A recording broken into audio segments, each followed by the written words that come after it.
ਸਿੱਖ ਬਣੇ ਮਨੁੱਖੀ ਜਾਂ ਮਾਨਵ ਪੰਥ। ਮੰਨ ਲਓ ਆਪਣੇ ਕੋਈ ਆਪਦਾ ਭਰਾ, ਤਾਇਆ, ਚਾਚਾ, ਪਿਓ ਉੱਥੇ ਬੈਠਾ ਹੁੰਦਾ, ਆਪਾਂ ਉਹਨੂੰ ਘਰੇ ਨਹੀਂ ਲੈ ਕੇ ਆਵਾਂਗੇ।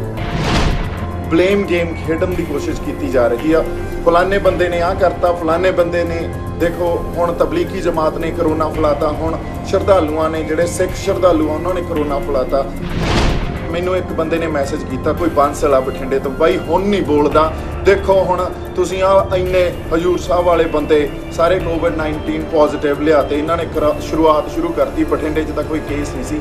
ਬਾਈ ਜੀ ਆਪਦੇ ਬੰਦਿਆਂ ਨੂੰ ਵਾਪਸ ਲੈ ਕੇ ਆਉਣਾ ਹੀ ਸੀ। ਸੋਚੋ ਬਾਂਸਲ ਸਾਹਿਬ, ਜੇ ਤੁਹਾਡਾ ਆਪਦਾ ਭਰਾ ਉੱਥੇ ਬੈਠਾ ਹੁੰਦਾ ਤੁਸੀਂ ਉਹਨੂੰ ਬੁਲਾਉਂਦੇ, ਉਹਦਾ ਇਲਾਜ ਵੀ ਕਰਾਉਂਦੇ। ਇਸੇ ਕਰਕੇ ਝੋਟੇ ਖੁੱਟ ਪੈਦਾ ਕਰਨੇ ਬੰਦ ਕਰੋ। ਕੋਈ ਧਰਮ ਕਿਸੇ ਦੇ ਲਈ ਮਾੜਾ ਨਹੀਂ ਆ, ਕੋਈ ਵੈਰ ਨਹੀਂ ਸਿਖਾਉਂਦਾ। ਤੁਸੀਂ ਧਰਮਾਂ ਨਾਲ ਜੋੜ ਕੇ ਨਿਊਜ਼ ਦੇਣੀਆਂ ਬੰਦ ਕਰੋ, ਲੋਕਾਂ ਨੂੰ ਧਰਮਾਂ ਦੇ ਵਿੱਚ ਵੰਡਣਾ ਬੰਦ ਕਰੋ। ਸਤਿ ਸ਼੍ਰੀ ਅਕਾਲ ਜੀ, ਮੈਂ ਆਸ ਕਰਦਾ ਤੁਸੀਂ ਸਾਰੇ ਠੀਕ ਹੋਵੋਗੇ। ਐਂਡ ਮੈਂ ਇਸ ਕਰਕੇ ਲਾਈਵ ਹੋਇਆ, ਇਹ ਗੱਲ ਕਰਨੀ ਬੜੀ ਜ਼ਰੂਰੀ ਆ ਕਿਉਂਕਿ ਮੈਨੂੰ ਕਾਫੀ ਮੈਸੇजेस ਆ ਰਹੇ ਸੀ। ਮੈਸੇजेस ਮੈਨੂੰ ਆ ਰਹੇ ਸੀ ਨਾਂਦੇੜ ਹਜੂਰ ਸਾਹਿਬ ਤੋਂ, ਜਿਹੜੀ ਸਾਡੀ ਸਿੱਖ ਸੰਗਤ ਵਾਪਸ ਆਈ ਆ, ਉਹਨਾਂ 'ਚੋਂ ਬਹੁਤ ਕੇਸਿਸ COVID-19 ਪੋਜ਼ਿਟਿਵ ਨਿਕਲ ਆਏ ਆ। ਸੋ ਇਹ ਜਿਹੜੀ ਗੱਲ ਆ, ਇਹ ਬੜੀ ਗੱਲ ਹੈਰਾਨ ਕਰਨ ਵਾਲੀ ਗੱਲ ਹੋ ਗਈ ਆ। ਉਹ ਕੇਸਿਸ ਪੋਜ਼ਿਟਿਵ ਕਿਵੇਂ ਨਿਕਲ ਆਏ ਆ? ਦੇਖੋ, ਜਦੋਂ ਉਹ ਨਾਂਦੇੜ ਹਜੂਰ ਸਾਹਿਬ ਬੈਠੀ ਸੀ ਸੰਗਤ, ਉਹਨਾਂ 'ਚੋਂ ਕੋਈ ਵੀ ਕੇਸ ਪੋਜ਼ਿਟਿਵ ਨਹੀਂ ਸੀ। ਉੱਥੇ ਹਜੇ ਵੀ ਬਾਬਾ ਬਲਵਿੰਦਰ ਸਿੰਘ ਜੀ ਆ, ਉਹ ਕਹਿੰਦੇ ਇੱਥੇ ਇਹਨਾਂ ਦਾ 2-3 ਵਾਰੀ ਹੈਲਥ ਚੈੱਕਅਪ ਹੋਇਆ। ਹੈਲਥ ਚੈੱਕਅਪ ਜਦੋਂ ਹੋਇਆ, ਉਹ ਇਹ ਹੋਇਆ ਵੀ ਇਹ ਦੇਖਿਆ ਜਾਂਦਾ ਵੀ ਕਿਸੇ ਨੂੰ ਬੁਖਾਰ ਤਾਂ ਨਹੀਂ ਆ ਜਾਂ ਕੋਈ ਹੋਰ ਇਹੋ ਜਿਹੇ ਲੱਛਣ ਤਾਂ ਨਹੀਂ ਆ ਜਿਹੜੇ COVID-19 ਜਾਂ ਕਰੋਨਾ ਵਾਇਰਸ ਨਾਲ ਮੇਲ ਖਾਂਦੇ ਹੋਣ। ਤਾਂ ਕਿਸੇ 'ਚ ਵੀ ਇਹੋ ਜਿਹਾ ਕੋਈ ਲੱਛਣ ਦਿਖਾਈ ਨਹੀਂ ਦਿੱਤਾ। ਹੁਣ ਜਦੋਂ ਗੱਲ ਇਹ ਹੈ, ਉੱਥੇ ਸੰਗਤ ਠੀਕ ਠਾਕ ਸੀ, ਉੱਥੇ ਸੇਵਾਦਾਰ ਬੈਠੇ ਆ, ਉਹ ਵੀ ਠੀਕ ਠਾਕ ਆ, ਬਾਬਾ ਜੀ ਆਪ ਵੀ ਬੈਠੇ ਆ, ਉਹ ਵੀ ਠੀਕ ਠਾਕ ਆ। ਹਜੇ ਤੱਕ ਨਾਂਦੇੜ ਸਿਰਫ 2 ਹੀ ਕੇਸ ਕੋਵਿਡ ਪੋਜ਼ਿਟਿਵ, ਜਿਹੜੇ COVID-19 ਪੋਜ਼ਿਟਿਵ ਮਿਲੇ ਆ। ਇੱਕ ਕੋਈ ਮੁਸਲਮਾਨ ਪਰਿਵਾਰ ਦਾ ਤੇ ਇੱਕ ਕੋਈ ਹੋਰ ਬੰਦਾ ਜਿਹੜਾ ਉਹ ਵੀ ਉੱਥੇ ਪੋਜ਼ਿਟਿਵ ਆ। ਸੋ ਇਸ ਕਰਕੇ ਜਿਹੜੀ ਗੱਲ ਆ, ਉੱਥੇ ਸਿਰਫ 2 ਕੇਸ ਪੂਰੇ ਨਾਂਦੇੜ 'ਚ ਪੋਜ਼ਿਟਿਵ ਮਿਲੇਗਾ। ਹੁਣ ਗੱਲ ਇਹ ਦੇਖਣ ਵਾਲੀ ਆ ਵੀ ਇਹਦਾ ਮਤਲਬ ਕੋਈ ਨਾ ਕੋਈ ਅਣਗਹਿਲੀ ਰਾਹ 'ਚ ਜਦੋਂ ਉਹਨਾਂ ਨੂੰ ਲੈ ਕੇ ਆਉਣ ਵੇਲੇ ਹੋਈ ਆ, ਉਸ ਅਣਗਹਿਲੀ ਤੇ ਕੋਈ ਧਿਆਨ ਨਹੀਂ ਦੇ ਰਿਹਾ। ਸਿਰਫ ਗੱਲ ਇਹ ਕੀਤੀ ਜਾ ਰਹੀ ਆ, ਨੈਸ਼ਨਲ ਮੀਡੀਆ ਇਹ ਗੱਲ ਕਰ ਰਿਹਾ, ਮੈਂ ਇਸ ਕਰਕੇ ਰੂਬਰੂ ਹੋਇਆ ਦੈਟ ਸਿੱਖ ਬਣੇ ਮਨੁੱਖੀ ਜਾਂ ਮਾਨਵ ਪੰਥ।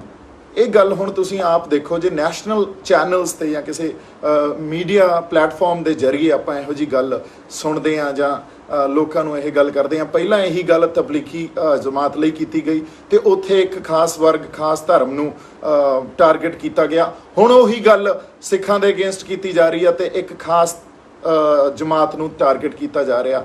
ਆਈ feel it's really unfortunate, I feel it's really sad, ਕਿਉਂਕਿ ਮੈਂ ਤੁਹਾਡਾ ਧਿਆਨ ਵਾਪਸ ਫੇਰ ਉਸੇ ਗੱਲ ਤੇ ਲੈ ਕੇ ਜਾਣਾ ਜਿਹੜੀ ਗੱਲ ਮੈਂ ਹਮੇਸ਼ਾ ਕਰਦਾ ਹੁੰਨਾ। ਇਹ ਐਡਮਿਨਿਸਟ੍ਰੇਸ਼ਨ ਫੇਲੀਅਰ ਆ, ਇਹ ਪਾਲਿਸੀ ਮੇਕਿੰਗ ਫੇਲੀਅਰ ਆ। ਜਦੋਂ ਲੋਕਡਾਊਨ ਅਨਾਉਂਸ ਹੋਇਆ ਸੀ, ਉਸ ਵੇਲੇ ਗਵਰਨਮੈਂਟ ਨੇ lockdown without any policy, without any planning 4 ਘੰਟਿਆਂ 'ਚ ਲੋਕਡਾਊਨ ਅਨਾਉਂਸ ਕਰਤਾ। ਲੋਕ ਜਿੱਥੇ ਜਿੱਥੇ ਬੈਠੇ ਸੀ ਉੱਥੇ ਫਸ ਗਏ। ਹੁਣ ਜੇ ਫਸ ਗਏ, ਅੱਜ ਕੋਈ ਬੰਦਾ 1.5 ਮਹੀਨੇ ਦਾ ਉੱਥੇ ਬੈਠਾ, ਕੋਈ ਮਹੀਨੇ ਦਾ ਉੱਥੇ ਬੈਠਾ। ਮੰਨ ਲਓ ਆਪਣੇ ਕੋਈ ਆਪਦਾ ਭਰਾ, ਤਾਇਆ, ਚਾਚਾ, ਪਿਓ ਉੱਥੇ ਬੈਠਾ ਹੁੰਦਾ, ਆਪਾਂ ਉਹਨੂੰ ਘਰੇ ਨਹੀਂ ਲੈ ਕੇ ਆਵਾਂਗੇ। ਚਾਹੇ ਰੱਬ ਨਾ ਕਰੇ ਉਹ COVID-19 ਪੋਜ਼ਿਟਿਵ ਹੁੰਦਾ, ਆਪਾਂ ਤਾਂ ਵੀ ਲੈ ਕੇ ਆਵਾਂਗੇ, ਇਲਾਜ ਕਰਾਵਾਂਗੇ, ਆਪਦਾ ਜੋ ਹਿੰਮਤ ਹੋ ਸਕਦੀ ਆ ਉਹ ਕਰਾਂਗੇ। ਤੁਸੀਂ ਤਾਂ ਕਾਰਾਂ ਚੱਕ ਜਾਣ ਨੂੰ ਫਿਰੋ ਵੀ ਅਸੀਂ ਲੈ ਕੇ ਆਉਣੇ ਆ ਜੀ, ਮੇਰਾ ਪਿਓ ਉੱਥੇ ਫਸਿਆ ਜਾਂ ਮੇਰਾ ਭਰਾ ਉੱਥੇ ਫਸਿਆ, ਮੈਂ ਲੈ ਕੇ ਆਉਣਾ। ਸੋ ਆਪਦੇ ਬੰਦਿਆਂ ਨੂੰ ਘਰੇ ਤਾਂ ਲੈ ਕੇ ਆਉਣਾ ਬਣਦਾ ਹੀ ਹੈ, ਆਪਦੇ ਬੰਦਿਆਂ ਨੂੰ ਘਰੇ ਲਿਆਈਦਾ ਹੀ ਹੁੰਦਾ। ਦੇਸ਼ 'ਚ, ਆਪਣੇ ਦੇਸ਼ 'ਚ ਵੀ ਜਾਂ ਹੋਰ ਬਾਹਰਲੇ ਦੇਸ਼ਾਂ 'ਚ ਵੀ ਜਿੱਥੇ ਜਿਹੜੀ ਕੰਟਰੀ ਦੇ ਸਿਟੀਜ਼ਨਸ ਬੈਠੇ ਹੋਏ ਸੀ, ਉਹਨਾਂ ਨੂੰ ਉੱਥੋਂ ਦੀਆਂ ਸਰਕਾਰਾਂ ਨੇ ਸਪੈਸ਼ਲ ਫਲਾਈਟਸ ਭੇਜ ਕੇ ਵਾਪਸ ਆਪਦੇ ਦੇਸ਼ ਬੁਲਾਇਆ। ਸੋ which is now what is important here, the important which we need to look into and what we need to consider is that it's a policy making failure, it's a administration failure which the government could not actually give us. It's a governance failure because ਜਦੋਂ lockdown announce ਹੋਇਆ ਉਸ ਵੇਲੇ ਵੀ government ਦਾ ਹੀ ਇਹ ਜਾਂ ਸਾਡੀ administration ਦਾ ਇਹ ਫਰਜ਼ ਬਣਦਾ ਸੀ ਵੀ ਉਸ ਲੋਕਡਾਊਨ ਨੂੰ ਅਨਾਉਂਸ ਕਰਨ ਵੇਲੇ ਸਾਰੀਆਂ ਗੱਲਾਂ ਨੂੰ ਸੋਚਿਆ ਜਾਣਾ ਚਾਹੀਦਾ ਸੀ, ਹਰ ਗੱਲ ਨੂੰ ਕੰਸੀਡਰ ਕਰਕੇ, ਹਰ ਸਿਚੁਏਸ਼ਨ ਨੂੰ ਕੰਸੀਡਰ ਕਰਕੇ ਲੋਕਡਾਊਨ ਅਨਾਉਂਸ ਕਰਨਾ ਚਾਹੀਦਾ ਸੀ ਤਾਂ ਕਿ ਹੋ ਸਕਦਾ ਆਪਾਂ ਉਹ ਲੋਕਡਾਊਨ ਹੋਰ ਇੱਕ ਅੱਧਾ ਦਿਨ ਲੇਟ ਕਰ ਦਿੰਦੇ, ਪਰ ਲੋਕ ਆਪਦੇ ਟਿਕਾਣਿਆਂ ਤੇ ਆਪਦੇ ਘਰੋਂ ਘਰੀ ਪਹੁੰਚ ਗਏ ਹੁੰਦੇ। ਬਟ ਇਹ ਕਿਸੇ ਨੂੰ ਮੌਕਾ ਹੀ ਨਹੀਂ ਦਿੱਤਾ ਗਿਆ ਕਿਉਂਕਿ ਇਸ ਗੱਲ ਨੂੰ ਵਿਚਾਰਿਆ ਨਹੀਂ ਗਿਆ ਉਸ ਵੇਲੇ। ਤੇ ਹੁਣ ਆਪਾਂ ਇੱਕ ਦੂਜੇ ਤੇ ਬਲੇਮ ਗੇਮ ਖੇਡਣ ਦੀ ਕੋਸ਼ਿਸ਼ ਕੀਤੀ ਜਾ ਰਹੀ ਆ, ਫਲਾਣੇ ਬੰਦੇ ਨੇ ਆਹ ਕਰਤਾ, ਫਲਾਣੇ ਬੰਦੇ ਨੇ ਦੇਖੋ ਹੁਣ ਤਬਲੀਗੀ ਜਮਾਤ ਨੇ ਕਰੋਨਾ ਫੈਲਾਤਾ, ਹੁਣ ਸ਼ਰਧਾਲੂਆਂ ਨੇ ਜਿਹੜੇ ਸਿੱਖ ਸ਼ਰਧਾਲੂ ਆ ਉਹਨਾਂ ਨੇ ਕਰੋਨਾ ਫੈਲਾਤਾ। I feel it's really sad. Let's not target people, let's not target, it's a governance failure, it's complete administration failure ਜਿਹੜੀ ਕਿ ਸਾਨੂੰ ਅਸੀਂ ਡਿਜ਼ਰਵ ਕਰਦੇ ਹਾਂ, ਸਾਨੂੰ ਚੰਗੀ ਐਡਮਿਨਿਸਟ੍ਰੇਸ਼ਨ ਮਿਲੇ, ਚੰਗੀ ਗਵਰਨੈਂਸ ਮਿਲੇ, ਪਰ ਉਹ ਗੱਲ ਨਹੀਂ ਕੀਤੀ ਗਈ ਕਿਉਂਕਿ ਸਰਕਾਰ ਤਾਂ ਜਿਹੜੇ ਵਿਲਫੁਲ ਡਿਫਾਲਟਰਸ ਆ ਵੱਡੇ ਉਹਨਾਂ ਦੇ ਕਰਜ਼ੇ ਆ ਜਿਹੜੇ ਉਹਨਾਂ ਨੂੰ ਵੇਵ ਕਰਨ 'ਚ ਲੱਗੀ ਹੋਈ ਆ। ਸਰਕਾਰ ਤਾਂ ਜਿਵੇਂ ਮੈਂ ਕਹਿੰਦਾ ਹੁੰਦਾ ਧਾਰਮਿਕ ਸਥਾਨਾਂ ਤੇ ਕੌਨਸਨਟਰੇਟ ਕਰਦੀ ਆ, ਸਰਦਾਰ ਵੱਡੀਆਂ ਮੂਰਤਾਂ ਤੇ ਕੌਨਸਨਟਰੇਟ ਕਰਦੀ ਆ। ਅਸੀਂ ਜਿਹੜੇ ਸਾਡੇ ਬੰਦੇ ਆਗੂ ਜਿਹੜੇ ਭਾਏ ਹੋਏ ਆ, ਜਿਹੜੇ ਨਿਰਗੁਣ ਤੇ ਅਕ੍ਰਿਤਕਣ, ਜਿਨ੍ਹਾਂ ਲਈ ਮੈਂ ਇੱਕ ਸ਼ਬਦ ਕਈ ਵਾਰੀ ਵਰਤੂੰਗਾ ਕਿਉਂਕਿ ਮੈਨੂੰ ਬੜੀ ਖਿਝ ਆਉਂਦੀ ਹੈ ਇਸ ਗੱਲ ਤੇ ਜਦੋਂ ਉਹ ਆਪਦੀ ਰਿਸਪੌਂਸਿਬਿਲਟੀ ਨਹੀਂ ਸਮਝਦੇ ਤੇ ਆਪਦੀ ਰਿਸਪੌਂਸਿਬਿਲਟੀ ਸਿਰਫ ਇੱਥੋਂ ਤੱਕ ਹੀ ਦੇਖਦੇ ਆ ਵੀ ਉਹਨਾਂ ਨੂੰ ਜਾਂ ਉਹਨਾਂ ਦੀ ਪਾਰਟੀ ਨੂੰ ਕਿਵੇਂ ਹੋ ਸਕਦਾ। ਨਹੀਂ, ਇਹ ਫਾਇਦਾ ਜਿਹੜਾ ਜਦੋਂ ਤੁਸੀਂ ਇੱਕ ਕੁਰਸੀ ਤੇ ਬਿਰਾਜਮਾਨ ਹੋ ਜਾਂਦੇ ਹੋ ਉਸ ਵੇਲੇ ਫਾਇਦੇ ਸਿਰਫ ਤੁਹਾਡੇ ਤੱਕ ਜਾਂ ਤੁਹਾਡੇ ਲੋਕਾਂ ਤੱਕ ਸੀਮਿਤ ਨਹੀਂ ਹੁੰਦੇ। ਉਦੋਂ ਹਰ ਵਰਗ ਦਾ, ਹਰ ਬੰਦੇ ਦਾ, ਹਰ ਇਨਸਾਨ ਦਾ ਭਲਾ ਸੋਚਣਾ ਪੈਂਦਾ। ਸੋ ਇਸੇ ਕਰਕੇ ਸਟੇਟਸਮੈਨ ਪੈਦਾ ਕਰਨੇ ਜ਼ਰੂਰੀ ਹੈ। ਇਸ ਕਰਕੇ ਲੀਡਰਸ, ਪੋਲੀਟੀਕਲ ਲੀਡਰਸ ਨੂੰ ਪੋਲੀਟੀਕਲ ਲੀਡਰਸ ਤੋਂ ਉੱਤੇ ਉੱਠ ਕੇ ਸਟੇਟਸਮੈਨ ਬਣਨਾ ਚਾਹੀਦਾ। ਸੋ ਮੈਂ ਜਿਹੜੀ ਗੱਲ ਤੁਹਾਨੂੰ ਅੱਜ ਇਹ ਕਹਿਣਾ ਚਾਹਣਾ, ਸਰਦਾਰ ਨਿਰਮਲ ਸਿੰਘ ਖਾਲਸਾ ਜੀ ਇਸ ਦੁਨੀਆ ਤੋਂ ਵਿਦਾ ਹੋਏ ਜਾਂ ਉਸ ਵੇਲੇ ਉਹਨਾਂ ਦੇ ਪਿੰਡ ਦੇ ਬੰਦਿਆਂ ਨੇ ਉਹਨਾਂ ਨੂੰ ਸੰਸਕਾਰ ਕਰਨ ਲਈ ਅਲਾਉ ਨਹੀਂ ਕੀਤਾ। ਸਾਡੇ 'ਚ ਇੰਨੀ ਜ਼ਿਆਦਾ ਇਨਸੈਂਸਿਟਿਵਿਟੀ ਇਸ ਕੋਵਿਡ-19 ਜਾਂ ਇਸ ਬਿਮਾਰੀ ਕਰਕੇ ਆ ਗਈ ਵੀ ਅਸੀਂ ਐਡੇ ਜ਼ਿਆਦਾ ਬੇਰੁਖੇ ਤੇ ਇਨਸੈਂਸਿਟਿਵ ਹੋ ਗਏ। ਹੁਣ ਉਹੀ ਬੇਰੁਖੀ ਤੁਸੀਂ ਫੇਰ ਵਾਰ-ਵਾਰ, ਮੈਨੂੰ ਇੱਕ ਬੰਦੇ ਨੇ ਮੈਸੇਜ ਕੀਤਾ, ਕੋਈ ਬਾਂਸਲ ਆ ਬਠਿੰਡੇ ਤੋਂ, ਬਾਈ ਹੁਣ ਨਹੀਂ ਬੋਲਦਾ, ਦੇਖੋ ਹੁਣ ਤੁਸੀਂ ਆ ਇੰਨੇ ਹਜੂਰ ਸਾਹਿਬ ਵਾਲੇ ਬੰਦੇ ਸਾਰੇ ਕੋਵਿਡ-19 ਪੋਜ਼ਿਟਿਵ ਲਿਆਤੇ, ਇਹਨਾਂ ਨੇ ਸ਼ੁਰੂਆਤ ਸ਼ੁਰੂ ਕਰਤੀ, ਬਠਿੰਡੇ 'ਚ ਤਾਂ ਕੋਈ ਕੇਸ ਨਹੀਂ ਸੀ।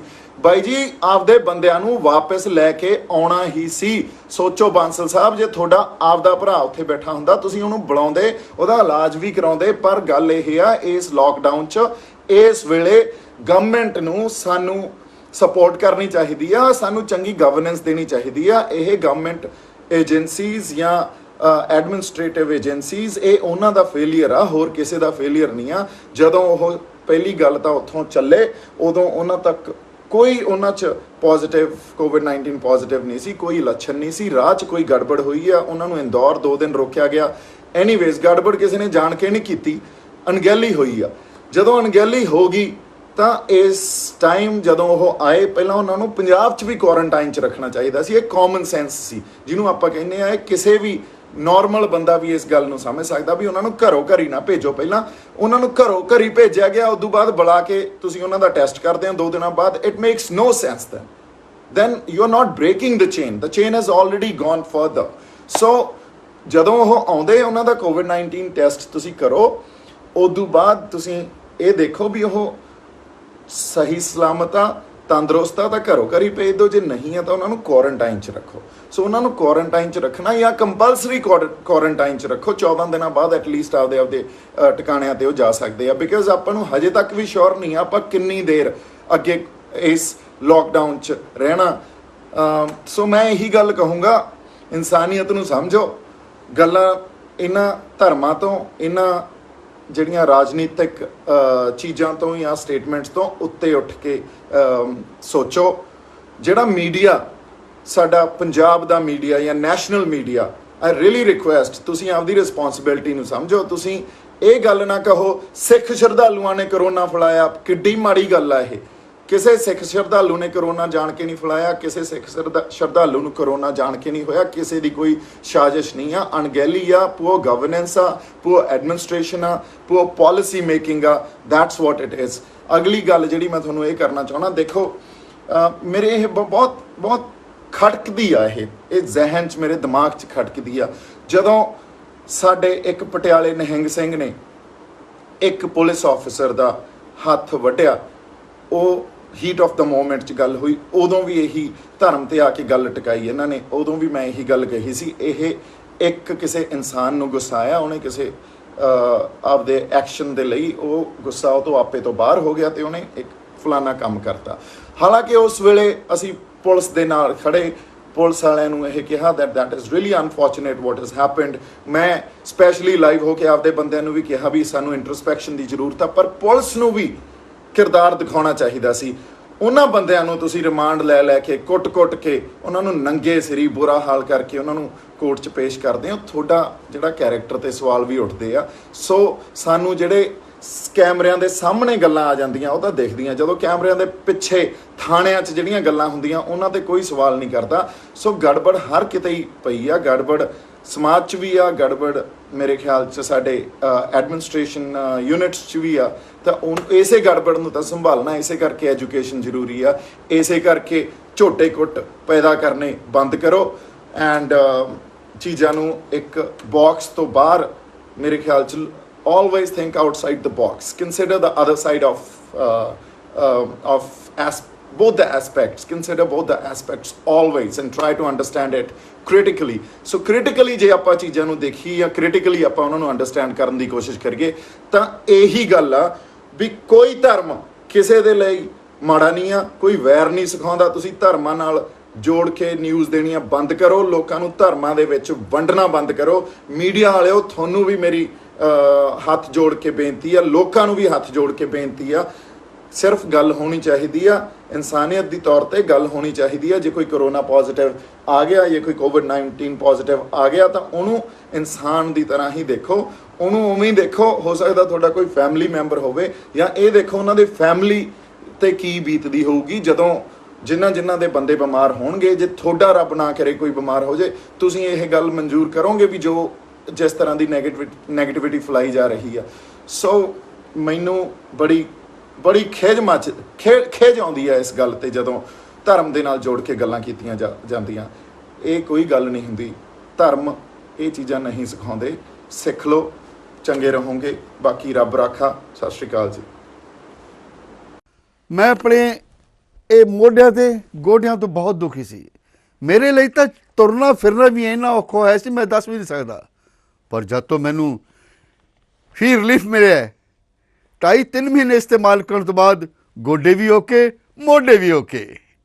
ਜੇ ਤੁਸੀਂ ਵੀ ਕਿਸੇ ਇਸ ਤਰ੍ਹਾਂ ਦੀ ਬਿਮਾਰੀ ਤੋਂ ਪਰੇਸ਼ਾਨ ਹੋ ਤੇ ਬੇਝਿਜਕ ਹੋ ਕੇ ਇਸ ਨੂੰ ਇਸਤੇਮਾਲ ਕਰੋ। ਸਿਰਫ 2.5-3 ਮਹੀਨੇ ਇਹ 125 ਬਿਮਾਰੀਆਂ ਤੱਕ ਦਾ ਇਲਾਜ ਕਰ ਸਕਦਾ ਹੈ। ਫੀ ਰਿਲੀਫ ਹਮੇਸ਼ਾ ਯਾਦ ਰੱਖੋ। ਬਸ ਕੁਝ ਦਿਨਾਂ ਤੋਂ ਮੈਨੂੰ ਬਾਲਾਂ ਦੀ ਬੜੀ ਸਮੱਸਿਆ ਸੀ, ਮੇਰੇ ਬਾਲ ਝੜਨੇ ਸ਼ੁਰੂ ਹੋ ਗਏ ਸੀ। ਮੈਨੂੰ ਮੇਰੇ ਦੋਸਤ ਨੇ ਆਇਲ ਫੀ ਰਿਲੀਫ ਵਾਲੇ ਦੱਸਿਆ। ਮੈਂ ਇਹ ਤੇਲ 3 ਕੁ ਮਹੀਨੇ ਲਾਣਾ ਆਪਣੇ ਸਿਰ ਤੇ ਅਪਲਾਈ ਕੀਤਾ। ਇਹ ਬਿਲਕੁਲ ਆਯੁਰਵੈਦਿਕ ਤੇਲ ਹੈ, ਇਹਦਾ ਕੋਈ ਸਾਈਡ ਇਫੈਕਟ ਨਹੀਂ ਹੈ। ਅਤੇ ਮੇਰੇ ਬਾਲ ਜਿਹੜੇ ਗੰਜਪਣ ਪੈਣਾ ਸ਼ੁਰੂ ਹੋ ਗਿਆ ਸੀ ਉਹ ਦੁਬਾਰਾ ਆਉਣ ਲੱਗ ਗਏ। ਅਤੇ ਮੈਨੂੰ ਤਾਂ ਬੜਾ ਫਾਇਦਾ ਦਿੱਤਾ ਇਸ ਨੇ। ਜੇ ਤੁਹਾਨੂੰ ਵੀ ਕਿਸੇ ਇਸ ਤਰ੍ਹਾਂ ਦੀ ਪ੍ਰੋਬਲਮ ਦਾ ਤੁਸੀਂ ਸਾਹਮਣਾ ਕਰ ਰਹੇ ਹੋ ਤਾਂ ਇਹ ਤੇਲ ਲਾਣਾ ਨਾ ਭੁੱਲੋ। ਕਿਤੇ ਨਾ ਕਿਤੇ ਅਸੀਂ ਆਪਣੇ ਬਾਲਾਂ ਕਰਕੇ ਸ਼ਰਮ ਫੀਲ ਕਰਦੇ ਹਾਂ, ਕਿਤੇ ਸੋਸਾਇਟੀ 'ਚ ਬੈਠੇ ਹਾਂ ਕਿ ਕੋਈ ਮਜ਼ਾਕ ਨਾ ਕਰ ਰਿਹਾ ਹੋਏ। ਪਰ ਥੈਂਕਸ ਟੂ ਫ੍ਰੀ ਲੀਫ ਜਿਹਨੇ ਮੇਰਾ ਇਹ ਕੌਨਫੀਡੈਂਸ ਬਿਲਡ ਕੀਤਾ, ਜਿਹਦੇ ਲਗਾਉਣ ਨਾਲ ਮੈਂ ਮਾਰਕੀਟ 'ਚ ਹੁਣ ਬੜਾ ਹੀ ਕੌਨਫੀਡੈਂਟ ਹਾਂ ਔਰ ਇਹਦੇ ਨਾਲ ਮੈਨੂੰ ਬੜਾ ਫਾਇਦਾ ਹੋਇਆ। ਅਤੇ ਮੈਨੂੰ ਸਰਵਾਈਕਲ ਦੀ ਵੀ ਦਿੱਕਤ ਸੀ ਅਤੇ ਉਹਦੇ ਨਾਲ ਵੀ ਮੈਨੂੰ ਬੜਾ ਰਿਲੀਫ ਮਿਲਿਆ। ਇਹ ਯੂਜ਼ ਕਰੋ ਅਤੇ ਮੈਂ ਪ੍ਰੈਕਟੀਕਲ ਯੂਜ਼ ਕਰ ਰਿਹਾ।